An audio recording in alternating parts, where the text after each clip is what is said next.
Gordon was feeling unwell.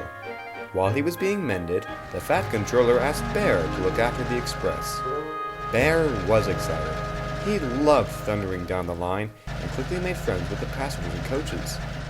"I can see why you all love this train," he would say to the others. "You really feel a part of the railway when you pull it." The other engines understood Bear's feelings all too well and were very happy for him. All except one.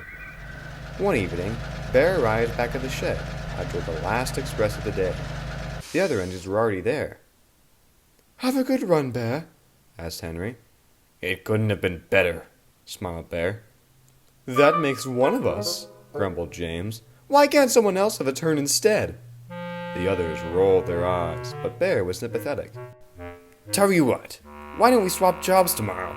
I'll do your work, and you can take the express," finished James, his voice filled with sounds of euphoria. Next morning, after their drivers had agreed to change, James left to pull the express, while Bear went to take a goods train. "Make way for an important engine," called James as he raced past Bear at the junction. "And a hello to you, too," chuckled Bear. Soon Bear arrived at the workstation. As he shunted his trucks into a siding, the foreman came up.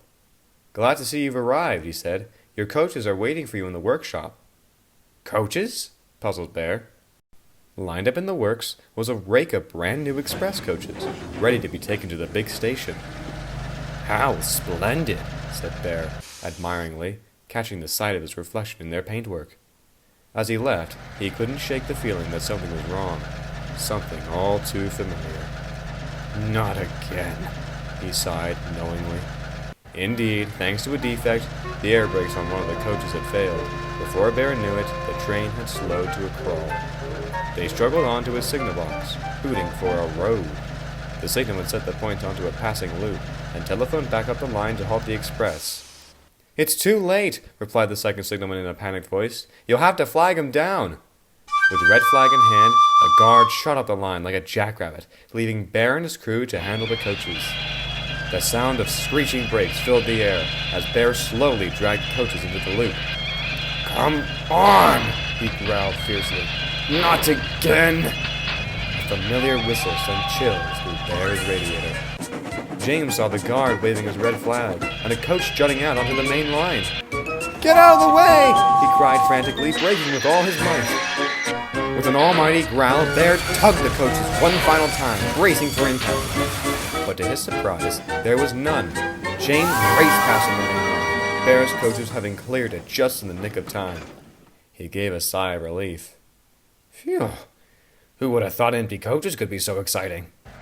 The driver made a temporary fix for the damaged brake line, and Bear was able to bring the coaches to the big station.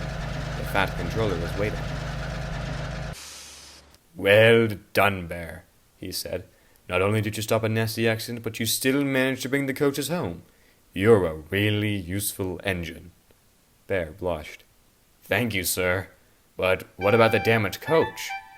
"Well," said the Fat Controller, "I suppose we know what James's first job will be tomorrow." Bear couldn't help but chuckle.